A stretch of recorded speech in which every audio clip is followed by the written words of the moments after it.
Nos está mirando. No Ahora me sí. quiero callar, ¿y usted? Eso. Ahora sí. Hay que evitarse más. Ahora sí tenemos que el debate político de todos los domingos. Ahora sí, momento caliente. Sí, y cómo caliente, está caliente la Hay economía, temas para está tocar. caliente, está caliente todo. A ver, vamos a presentar. Juan Carlos Puño, ¿cómo va? Bien. ¿Todo bien? Gracias por la invitación. Por favor. Sigo por acá, Pablito, porque así, eso, exactamente. Gustavo Traverso, ¿todo bien? Todo bien, por suerte. Y ahora sí me voy para el otro lado, que lo tengo a Marcelo Ramal.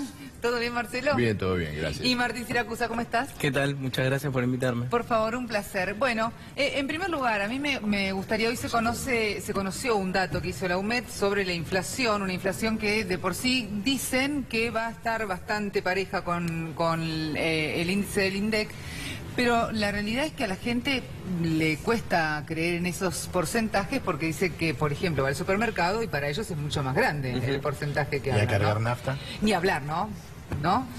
Bueno, a ver, Traverso, ¿cómo ve la No, situación? la inflación es un número, digo, el que lo entienden los economistas, cómo se compone. La cruda realidad es la que siente la gente en su cuerpo, ¿no? Cuando va a comprar, cuando tiene que pagar una tarifa, la calefacción, digo... El martes de la semana pasada, yo soy juninense, la empresa distribuidora de gas contaba con orgullo que gastaban el 30% menos de gas, se consumía en volúmenes, ¿no? En metros cúbicos, que en el 2015, lo que decían como un orgullo, y realmente es una tragedia, digo, porque esto es mucho menos gente que se calefacciona, es mucho menos industria que produce. La nafta, estuve de gira acompañando a Agustín Rossi este fin de semana por la cuarta sección electoral. Cargué el sábado 36 pesos el litro de Insignia, el viernes. El sábado voy a cargar a la misma estación 38, y así, todos los días. Entonces, Claro. Realmente, más allá de este número, que es un número estrictamente técnico, lo que hay es una corrida de precio de la canasta básica que es terrible. Y constante. Y constante. Y es semana a semana. Digo, la harina, el pan, la carne... Los insumos básicos, la energía. Esto es realmente... Yo creo que estamos en un proceso de lo que se conoce como esta inflación, que hay un estancamiento de la economía que no crece, y hay una inflación generada por los costos de las empresas que se están apropiando de lo que queda de la renta a los trabajadores y los jubilados. Digamos, un problema muy cruel, digamos, hay una crueldad muy fuerte en esto, porque se apropian de la renta de forma descarada en contra de lo que son los salarios, las jubilaciones, la productividad de las pymes, los comercios. Los comercios están vacíos. Los comercios están vacíos. Sí, la gente no compra. No compra. La gente no compra. No compra. Martín, ustedes desde Cambiemos, ¿observan eso? Sí, ¿Observan por que los supuesto. comercios están vacíos, que la gente no compra, que el nivel adquisitivo se ha depreciado mucho, que el salario también no alcanza? Yo no estoy tan de acuerdo con eso, tenemos Ajá. visiones por ahí un poco distintas, pero hablemos de la inflación un poco, ver. que es el tema que me propones. De los últimos 70 años, solamente 20, la inflación fue menos del 20%. O sea que la inflación es un problema en Argentina y eso está claro. Sí, histórico. Ahora, es histórico, hay que resolverlo, por supuesto, desde ya, y hay que lograr que aumente el poder adquisitivo, porque en el fondo lo que importa es el bolsillo, ¿no? Pero creo que es muy importante porque va más allá de esto, porque cuando hay inflación es difícil invertir, cuando hay inflación es difícil crecer. Ahora, por suerte estamos en un momento en donde inversión los argentinos están haciendo. Hay un 11% más de inversión. Eso está bueno, ¿por qué? Porque es el trabajo de los argentinos que genera mayor empleo. Ahora, hay un tema que es importante. La inflación hoy no es la misma inflación hace 2 años. Porque la inflación hace 2 años era una inflación, pero que estaba pisada por el cepo al dólar y que estaba pisada por las tarifas congeladas. Ahora, esa política de pisar la inflación, cuando no dio mal la inflación, ¿qué hicimos? Bueno, dejamos de mirar la estadística y dejamos de mirar el INDEC. Es muy importante que el gobierno, hemos reconocido que hay un problema en la Argentina, que es la inflación, el problema de la Argentina, que tenemos que prestar atención también a cuál es nuestra posición como argentinos y nuestra cultura sobre lo que pensamos del dólar. Preguntale a un brasilero o a un japonés cuánto vale el dólar. No tiene idea. Ahora, en Argentina, claramente, cuando el dólar sube, ¿qué decimos todos? Esto viene mal, ¿no? Entonces, tenemos que tener una mirada en donde todos tenemos que trabajar juntos, en donde el diálogo es fundamental. Todos los sectores, y agradezco muchísimo este debate por eso. A ver, acá se presenta el problema de la corrida cambiaria y de la devaluación como si fuera un problema cultural de los argentinos. Sí. Los que fugaron sus recursos y compraron dólares en los últimos meses son los socios del gobierno. los fondos de inversión internacionales que vinieron a la Argentina, movidos por la monumental bicicleta financiera que se armó en los últimos 2 años, y como ahora el programa económico se ha derrumbado, se van del país. A ver, podemos hablar de la inflación de muchos años, pero acá lo que tenemos es un desmadre económico. El gobierno a comienzos de año previó una inflación del 15%. Hizo una conferencia de prensa, inclusive dijo, bueno, vamos a recalibrar, 10 no, va a ser 15%. Ahora vamos a una inflación del 30 o del 32. Señal de que el programa económico se ha derrumbado. Ahora, el gobierno quiere servirse de ese derrumbe que él mismo ha provocado. ¿De qué manera? Porque la inflación es una manera de llevar adelante el ajuste fiscal. ¿Por qué motivo? Porque cuando la inflación es del 30%, el Estado también recauda un 30% más. Porque como los principales impuestos, los impuestos al consumo, son sobre los precios de los productos, suben los precios, suben los impuestos. Entonces el Estado recauda un 30% más, pero los salarios de los maestros, de los médicos, de los estatales, se quedan el 15%. Hoy un maestro en la Argentina en el año 2018 va a perder 1 mes y medio de su trabajo expresado en salario. Esta es la realidad de la inflación como enorme factor de ataque a los trabajadores y de transferencia de la riqueza social de la clase trabajadora al capital, que aumenta sus precios, y por supuesto el propio gobierno, que de esa manera se sirve de recursos para pagar la deuda usuraria que ha contraído. ¿Junio? En economía todos sabemos que hay quien se beneficia y quien pierde. La riqueza no se esfuma, se transfiere de un sector a otro. La inflación es un mecanismo de transferencia de riqueza y de ingreso de un sector social a otro. Una cuestión clave es la que de algún modo aquí se dijo, que es el tema del salario. Si la inflación va a ser el 30 y el salario le quieren poner un techo del 15, algunos gremios ya lograron romper el techo del 15 y están en el 25 a 27%, lo cual por supuesto es saludable, pero igual la inflación va a ser el 30 por lo menos. Entonces, una cuestión central es que hay transferencia de ingresos del sector trabajo, de los que ganan muy poquito e incluso los que ganan sueldos muy altos, de todos los asalariados hacia otros sectores de la sociedad que son, en primer lugar, los formadores de precios, las grandes corporaciones. Porque el otro gran interrogante es, ¿quién aumenta los precios? ¿El almacenero de la esquina, el pyme, los trabajadores? Los precios los aumentan las grandes corporaciones que tienen la capacidad, el poder monopólico para hacerlo. No lo puede hacer el almacenero de la esquina.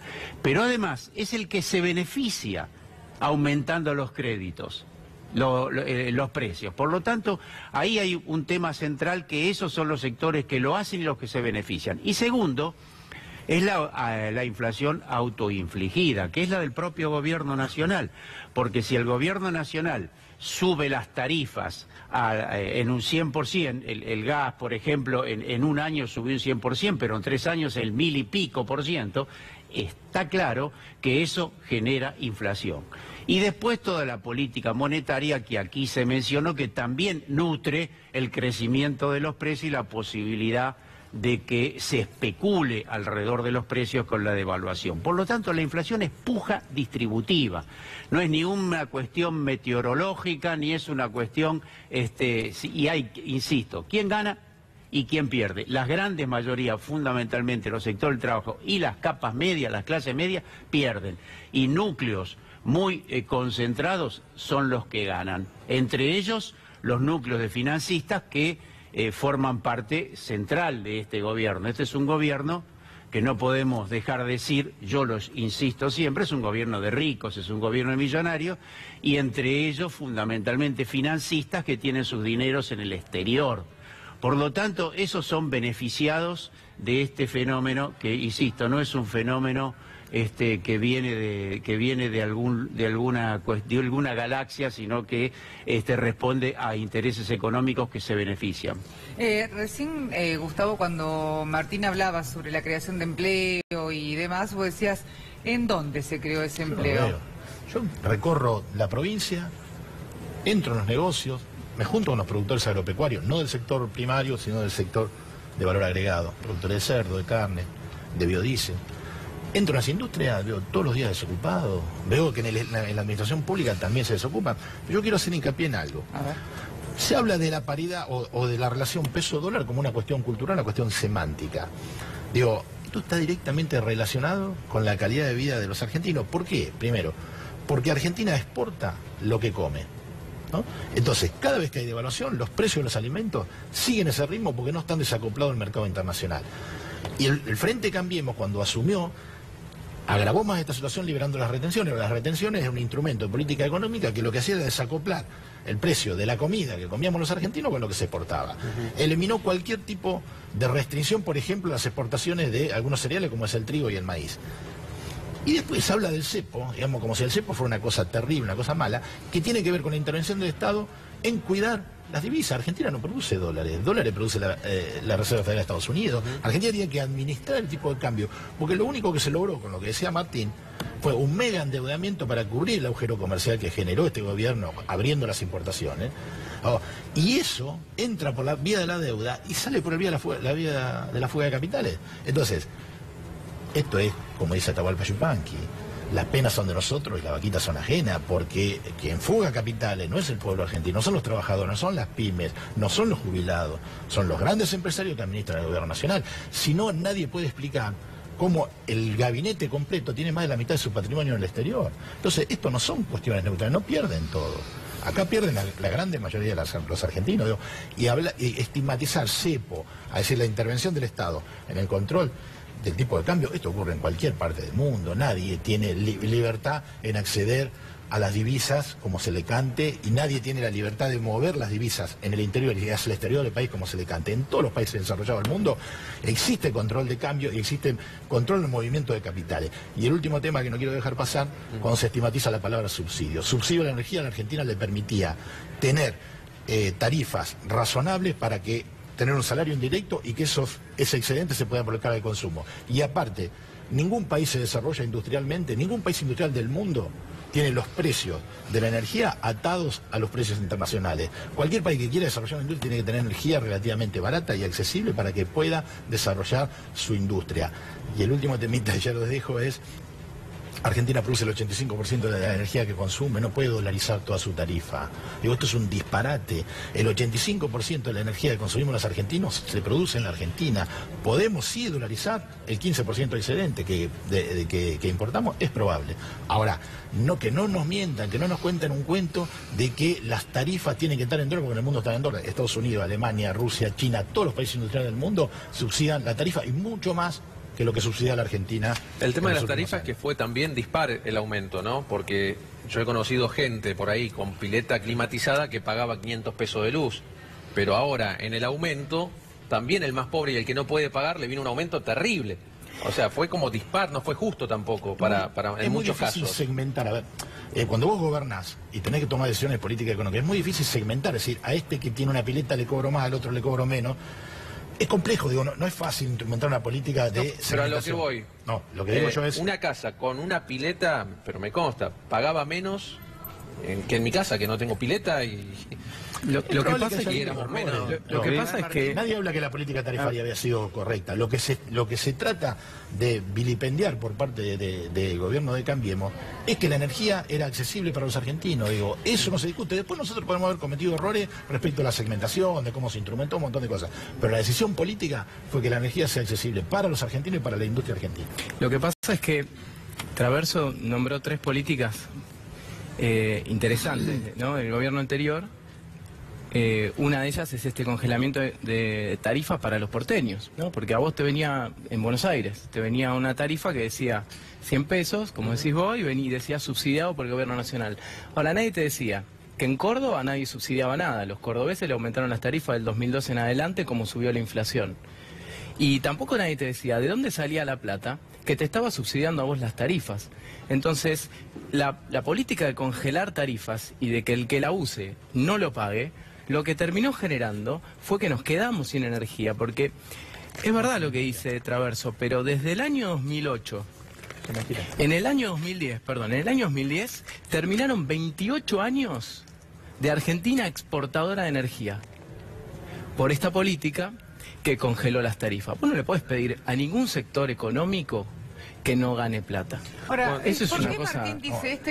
Para mí, acá habla de claramente un modelo económico. Usted dice que es mentira. Argentina exportaba energía por dos factores, porque no 6.000 consumía millones de energía. dólares exportaba Porque energía no en el producía, 2008 pero porque y en no el producía 2010 energía, pasó a importar a ver, 7.000 millones de dólares. Por el crecimiento que se dio en el consumo. Bueno, puede decir Argentina se quedó sin No, energía. porque Eso es cayó la mentira. producción un Eso es una 60%. mentira, Martín. No, Fíjate los datos. no, tuvimos Argentina crecimiento no del se quedó sin PBI del energía. 8% Se anual. duplicó el Producto Bruto Entonces Industrial en creció la Argentina. industria y Anotalo, creció no el lo sabés. trabajo.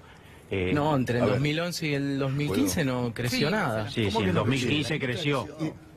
Indudablemente que El hoy, INDEC de ustedes dice que hoy creció. tenemos ¿Se un pueden meter tarifazo. mientras que no hablen No, todos no, juntos? no, Pero no, No, no, tranquilo. está bien.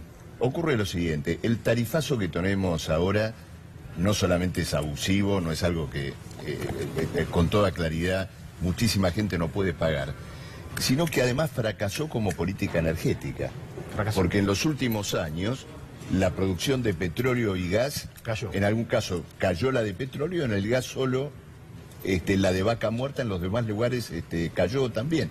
Es decir, que fracasó como política energética. Ahora, quiero decir lo siguiente. La política de subsidio a la tarifa del gobierno anterior fue esencialmente una política de subsidio a la clase empresarial que contrataba trabajadores y podía pagarles un salario más bajo porque ellos a su vez podían consumir tarifas más bajas. Yo pregunto lo siguiente, en los años de tarifas bajas, ¿el salario real aumentó? Sí, ¿No una aumentó? enormidad, ¿no? ¿Cómo? El punto, permitime, el salario real más alto de la década del kirchnerismo fue en el año 2007-2008 y no pudo superar en ese momento al de la década anterior, en el 98, y la década anterior fue la década del menemismo. Es decir, que tarifas baratas le permitieron a los industriales argentinos salarios baratos. Y luego, y es un tema que esta semana también estuvo, ¿no es cierto?, claramente al rojo vivo por lo que ocurrió con este juicio contra YPF, no nos podemos olvidar lo siguiente. Empresarios que entraron en YPF bajo el gobierno anterior, como el grupo Eskenazi y Petersen, entraron sin poner un centavo y capitalizaron sus acciones, es decir, su participación en la compañía, con los beneficios de YPF, sin poner un centavo, es decir, vaciando la compañía. Esta es una responsabilidad que no podemos evitar y me interesa ¿por qué? Porque el Frente de Izquierda y mi partido, el Partido Obrero, defiende una reorganización económica con una intervención por parte del Estado, pero de un Estado que sirva al interés de los trabajadores, no al interés de una determinada clase empresarial. Acá se habló del cepo, por ejemplo. Cuando había cepo, había una intervención en el mercado de cambios, pero esa intervención en el mercado de cambios era para pagar la misma deuda externa usuraria que tenemos hoy. El gobierno anterior pagó 200.000 millones de dólares de deuda. La izquierda, nosotros, defendemos una planificación en el uso de divisas, pero una planificación, eso es lo que nosotros a veces llamamos la nacionalización del comercio exterior, una planificación en el uso de las divisas que esté al servicio de un plan de reindustrialización dirigido por la mayoría que trabaja. El control de cambios del gobierno anterior nunca rompió la lógica del pago de la deuda externa. Y la contracara, que es la libertad de capitales del macrismo, bueno, nos ha llevado y nos está llevando a un nuevo default. Me importa mucho delimitar a la izquierda de dos variantes de política y de gobierno que han fracasado. A ver, Ahora, esta el tema de la discusión deuda, se- tema de la deuda que es un tema estructural. Justamente hace 2 o 3 semanas discutimos también con el PO este problema, porque de algún modo lo que hacen ustedes es igualar la política del kirchnerismo con la política del macrismo, y francamente creo que ese es un error gravísimo, no se compadece con la realidad ni con la historia, y la verdad tampoco creo que sea una posición de izquierda. El kirchnerismo hizo una punción, una quita del 67% de la deuda. Soslayar eso, la verdad que creo que es un error y es negar la realidad. A quien le debíamos $1 millón, el país le pagó 330.000 $. Primera cuestión. Y después el país a partir de esa quita, que es la más grande que se hizo en el mundo capitalista luego de la guerra, el país creció. Se crearon 5 o 6 millones de puestos de trabajo que tampoco se mencionan, y desde allí se reactivó el mercado interno, y cuando terminó el kirchnerismo, el país tuvo el nivel de desendeudamiento más importante de las últimas décadas. La otra cuestión, ustedes son los reyes del endeudamiento. En 2 años y medio nos endeudaron como muy pocos gobiernos de la historia. Así que hablar del endeudamiento y de la deuda, el PRO y Macri, es como lo de la inflación. ¿Te acordás que Macri decía, y yo voy a resolver la inflación porque es una pavada? ¿No es cierto? Con la deuda han hecho exactamente lo mismo. Lo que hicieron es endeudarnos y recibieron un país totalmente desendeudado. ¿De dónde sale la plata de los subsidios? Preguntás vos. Ya termino, porque estoy yo en el uso de la palabra. Vos preguntás de dónde sale la plata de los subsidios. ¿Sabés de dónde sale la plata de los subsidios? Del erario público, del Estado, no, del Estado nacional. ¿Sabés de dónde sale la plata para las escuelas, para pagarle a los maestros y a las maestras, a los profesores universitarios, a las fuerzas de seguridad, todo el Estado nacional, a los médicos? Sale del Estado. Y el subsidio a los servicios públicos y al transporte es una política de beneficiar la vida de la gran mayoría de la sociedad y también de las pymes y de la industria. Así que, sí, ya termino. Así que lo último que quiero decir es lo siguiente. El beneficio del subsidio a las tarifas no fue a los empresarios. El beneficio fue para la gran mayoría de la sociedad. Todos los que estamos en este estudio pagábamos tarifas bajísimas. ¿Y sabés qué pasaba porque pagábamos muy barato? Esa plata nos posibilitaba a todos tener una vida un poco mejor, consumíamos y las pymes trabajaban. Y además subsidiar a las pymes, y termino, subsidiar a las pymes con la energía es una buena política de Estado, y no lo contrario. Subsidiar a las pymes con la energía puede ser una buena política, subsidiar a las pymes con mejor mercado internacional es una mejor política. Ahora, déjame decirte algo. Pagarle 11.000 millones, déjame decir algo. Pagarle 11.000 millones de dólares al Fondo Monetario Internacional, usando reservas internacionales, generando inflación, y decir que eso nos independizaba en algo, la verdad que eso fue para la tribuna. Decir que vos no ibas a pagar la energía, decir que vos no ibas a pagar la energía en tu casa cuando vos ponías el aire acondicionado y decir que vos eso no lo ibas a pagar y que no lo iba a pagar nadie, era algo para la tribuna. La realidad es que el cepo, decir que el dólar valía 9 cuando ibas a la calle Florida y estaba a 15, también era para la tribuna. Que no había inflación, para la tribuna. Y que no había pobreza, y que en Alemania había más pobreza que en Argentina, la verdad que no lo creemos ninguno en esta mesa. Eso es una chicana que no tiene. No, ninguno se lo creyó en esta mesa. Sobre el problema de la política energética, acá tenemos dos caras de una realidad que no favorece al pueblo. Una es pagarle a las productoras de gas un gas de $5, $6 la unidad calórica, como se está pagando hoy, muy por encima del valor internacional. La otra, la que existía bajo el gobierno anterior, donde se le compensaba a las petroleras y a las energéticas con subsidios, y de esa manera los empresarios podían pagar salarios baratos a trabajadores que pagaban tarifa barata. Ya lo expliqué. Pero quiero decir algo más importante todavía. Cuando esa política se agotó, en el año 2010, el gobierno de Kirchner llamó a Chevron, cerró un acuerdo secreto con Chevron, aumentó exponencialmente las tarifas de gas e inició el sendero de tarifazos que siguió el gobierno actual. ¿Saben quién diseñó, quién inauguró la política de aumento de tarifas? Una dupla.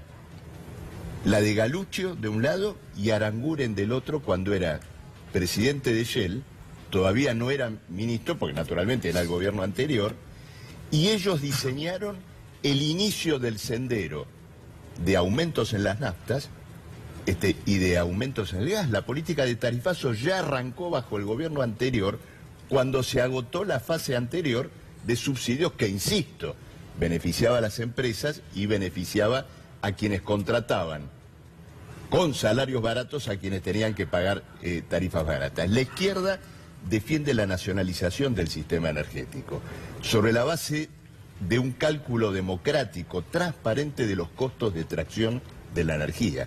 De esa manera, la renta petrolera, la renta gasífera, es decir, la ventaja que tiene la Argentina para la producción de petróleo y de gas, puede utilizarse para un plan de industrialización, de apalancamiento de los recursos de la Argentina y salir, evidentemente, de esta encerrona en el cual ya llevamos muchísimos años. En la Argentina han fracasado gobiernos, pero ha fracasado una clase social en gobernar. La clase social que ha dominado los bancos, la producción agropecuaria, la producción industrial, la clase capitalista. Esa ha fracasado. La salida a la Argentina es que haya un viraje de fondo, que gobiernen los trabajadores. Y estas propuestas, la planificación del uso de divisas, la nacionalización del sistema energético, que llegue un Lula aportan una nueva visión. Eso podemos discutir, no se trata de personas, Lula no les gusta. sino de una orientación. Y esa es la orientación que estamos defendiendo, que me interesa delimitar. Un trabajador. Yo quiero hablar del tema del Fondo Monetario, porque me parece que nos dejó la pelota picando, vamos a hacer el gol. Ah, bueno, vamos a hablar del fondo. Amigo, de la letra monetario. No haga algo en contra de la ¿Sabes cuáles son los países? Hay 30 países en el mundo que tienen crédito con el Fondo Monetario. ¿Sabes cuáles son los 4 países del mundo que tienen crédito stand-by, que es el más riguroso, el que más ajuste planea? Ucrania, Argentina, Jamaica, Irak y Kenia. La verdad que si ese es el mundo donde nos llevaron, yo no quiero estar en ese mundo, con todo el respeto que tengo hacia los pueblos de esos estados. ¿Te lo explico? Te lo explico en un minuto. Déjame terminar el Fondo Monetario Internacional, pero te contesto a los 2 años y medio que asumió el Fondo Monetario Internacional está conformado con los ahorros propios, no con endeudamiento, con los ahorros propios de los argentinos, con lo que ahorramos los ahorros propios de los argentinos, ustedes los eliminaron porque nosotros teníamos superávit. Porque el Fondo Monetario Internacional no es una sigla, es la tutela de la política económica, te maneja la política económica. El Fondo Monetario Internacional no tutela la política de ninguno de sus 189 países miembros, porque el Fondo Monetario Internacional no tutela, repito, lo vuelvo a decir, el Fondo Monetario Internacional no tutela la política de ninguno de los 189 países miembros del Fondo Internacional. Que lo van a pagar los trabajadores, las pymes. Y el camino de alejarse del mundo es el camino que propusieron, que fracasó 12 años después de intentar ese camino y que no funcionó en ninguna parte del mundo. Fracasó completamente porque terminamos pidiéndole plata prestada. Está diciendo algo parecido a lo que dice Ramal. 15%. Fracasó el gobierno de Kirchner, más o menos lo mismo que dice Ramal, que el gobierno de Kirchner es igual que el gobierno de Macri. ¿No te parece que es insostenible esa posición de ustedes y que lleva, le digo a Ramal, y que lleva a que ustedes son la vanguardia esclarecida? Solo ustedes. Nosotros sabés que creemos para derrotar a Macri, porque si no... la existencia de una izquierda. No, al revés, no es una posición de izquierda igualar al kirchnerismo. No es una posición de izquierda igualar al kirchnerismo con el macrismo. Y mucho menos negarlo latinoamericano, porque te mencionaron a Lula y no contestaste, porque ustedes son críticos de Lula, críticos de Chávez, críticos de Fidel, críticos de todos los líderes latinoamericanos y por eso también de Cristina y de Néstor. En cambio, nosotros creemos en esos líderes. Gobernó con Odebrecht, por supuesto que lo podemos discutir, pero te quiero decir lo siguiente, nada es igual a nada. El macrismo no es igual al kirchnerismo, el kirchnerismo no es igual al macrismo.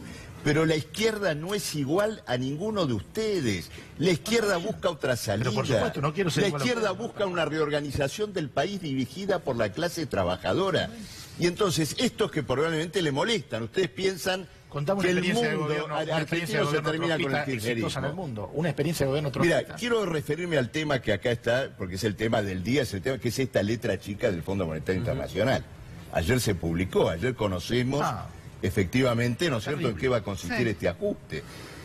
A ver, salarios el año que viene, maestros, médicos, enfermeros, 8%. estatales, 8%, cuando la inflación no va a poder ser inferior al 20%, es decir, una caída del salario del 12%. El uso de los fondos de... Bueno, pero Martín dice que, por ejemplo, Cambiemos no ve una pérdida de salario, que era lo que yo... No, bueno, es objetivo, está en el acuerdo... Pero quiero terminar, Martín, discúlpame con una idea que me parece importante. Todo esto es terrible, lo que se coloca, por ejemplo, el problema de la venta de los activos del Fondo de Garantía del ANSES. Es decir, para pagar los compromisos de deuda, dejamos sin recursos, sin colchón a los jubilados. A los Todos jubilados estos y a los pero futuros, saben, o sea, pero a ¿saben mí, qué es lo más significativo? a él, a vos, yo leí con atención el texto, ¿no? yo leí con atención esta letra chica, pero ¿saben lo que más me llamó la atención? Que el Fondo Monetario exige esta verdadera masacre social y no da 2 mangos por su propio plan. Porque en una parte empieza a abrir el paraguas y dice, ojo, no estamos seguros que la deuda argentina sea sustentable, no podemos garantizar que la Argentina no vaya a una cesación de pagos. Es decir, que el fondo está exigiendo un terrible sacrificio, una catástrofe social contra trabajadores, contra jubilados, y sin embargo prevé que la Argentina de todas maneras va a un default. Y es importante verlo porque nos quieren someter a un sacrificio enorme a todos los argentinos en nombre de una supuesta salida en la cual ni siquiera creen los que han armado este ajuste. Es decir, un ajuste terrible e inútil por la boca de sus propios autores. Esto es algo que hay que ponerlo de manifiesto. ¿A qué país que hizo un acuerdo con el fondo le fue bien? No un solo país en la historia que haya hecho un acuerdo con el Fondo Monetario le fue bien. ¿Quién? Grecia. A ver, nosotros no vamos hacia un default. Venimos de un default de 10 años. ¿Pero qué decís? Se pagó siempre la deuda. Nosotros venimos de un default. Y a mí me parece que el problema, que Argentina tiene 2 problemas estructurales de largo plazo. Problemas estructurales de largo plazo. El primero es económico, que es el mismo problema que tienen todos los países emergentes del mundo, que es que no pueden producir dólares. Y entonces cuando hay un shock mundial, eso te afecta y te perjudica. Y eso es una realidad y hay que enfrentarlo. Es un barco que va en medio de una tormenta. El segundo problema que tiene la Argentina es estrictamente político. Y es que los últimos 30 años fuimos gobernados por un mismo sector político que cada vez que un sector distinto intenta gobernar en democracia, no se la banca y empieza a poner palos en la rueda y empieza a demonizar la teoría y empieza a demonizar las políticas y quiere asustar a la sociedad y empieza a hablar de la crisis y empieza a hacer paros generales, y ese sector, el partido justicialista, el sector del sindicalismo, o sea, algunos sectores, por supuesto no todos los políticos son iguales, yo celebro este debate, pero no es así el 90% de la política argentina. La realidad es que hay un aparato político muchas veces ligado a cuestiones de corrupción y de privilegios que intentan generar eso, porque la realidad es que cuando vos vas al conurbano, y usted lo sabe muy bien, Traverso, porque usted lo debe recorrer mucho, es senador de la provincia, hacía 30 años que en Lanús nadie tapaba un bache. 5.000 baches contó el intendente cuando llegó a Lanús. El que vive en el conurbano y le está llegando las cloacas por primera vez en la historia, después de 20 años de pedirlo, el que vive en el... Empezaste con el Fondo Monetario y mira, el otro día... Me tocaría a mí. Nosotros tenemos un problema estructural. Vos decís, tenemos 2 problemas estructurales. Nosotros tenemos un problema estructural, que es Macri, que es la derecha, que le mintió a le mintió a la mayoría de la sociedad. No solo al 48% que en el balotaje no lo votó, sino una gran parte de los que lo votaron. Le mintió a la sociedad. Dijo que iba a bajar la inflación al otro día, que iba a seguir el fútbol para todo. Mintió absolutamente que a los jubilados no los iba a tocar y le rebajó a los jubilados. Por lo tanto, ¿sabés qué? La discusión de fondo para los sectores progresistas es cómo articulamos un gran frente. Hoy vi que Agustín Rossi sacó una carta abierta que decía Frente Ciudadano por la Producción Nacional y el Empleo. Un gran frente de todas las fuerzas antimacrista y derrotarlos democráticamente del 2019. Ese es el camino que tenemos que construir. Acerca del paro de la CGT, te digo que ustedes están contra del derecho de huelga. ¿No te parece que es volver al siglo XIX? ¿Por qué no va a ser paro el movimiento obrero si los están ustedes matando de hambre y dejando sin trabajo? Mi mamá es docente en la provincia de Buenos Aires. Mi mamá es docente en la provincia de Buenos Aires. Docente en la provincia de Buenos Aires. ¿Sabes por qué no se paró? Porque piensa que hay que estar al lado de los chicos, piensa que hay que estar al lado de los chicos, no alimentando a los sindicalistas que se aprovechan de la gente para mantener privilegios. ¿De dónde saca? ¿Vos te parece de Baradel privilegio de que es un trabajador y un gran líder sindical? Los sindicalistas, hizo la obra pública que se está haciendo en la Argentina. Ustedes son antisindicalistas, eso sí. Los sindicalistas buscan privilegios. Hay sindicalistas buenos. A ver, pero cuando les votan la reforma laboral o pactan con ustedes la reforma laboral, son sindicalistas buenas. No. Ahí no hay ningún problema. No. Hay sindicalistas que trabajan y hay sindicalistas que no trabajan. Hay sindicalistas que trabajan Martín, con el ustedes gobierno. le están pidiendo un Y son esfuerzo la al pueblo mayoría. argentino, Los sindicalistas que trabajan con el gobierno. Y Macri se quiere para condonar ustedes los 70.000 millones son de pesos monjas. que le debe la empresa al Estado. Nosotros Por favor, estamos ustedes la guita que tienen haciendo- afuera. Ustedes son sindicalistas Háganle ustedes, del son MOMO. millonarios. Son sindicalistas del MOMO. El primer... Eso. Mucho respeto por el MOMO. Por eso, claro, efectivamente. Yo lo que quiero decir Tenemos que es terminar que el debate, muchachos. rápidamente Sí. digo, el primer ahorro que estamos haciendo es hacer la obra pública sin sobreprecios y sin corrupción. ¿Pero quién te dijo Eso es esa un pavada? 20% del ahorro. Pero ahora no van a hacer más obra pública si vino el fondo y paró. Dijo, no, Se Decíselo acabó. a la gente que está ¿Pero quién viendo te dijo cómo que se ustedes hacen asfaltan obra rutas, pública sin cómo sobreprecios se y hace, corrupción? cómo se Preguntale a mejoran IEXA, los preguntale a Quique aeropuertos. Caputo, a las empresas de Macri. Toda la vida vivieron de la teta del Estado y los sobreprecios y la corrupción. Macri es hijo de la corrupción del Estado, querido. Muchísimas Informate. gracias por haber venido. Gracias a los cuatro. ustedes. Gracias a ustedes. Hacemos una pausa, enseguida volvemos. Con mucho más.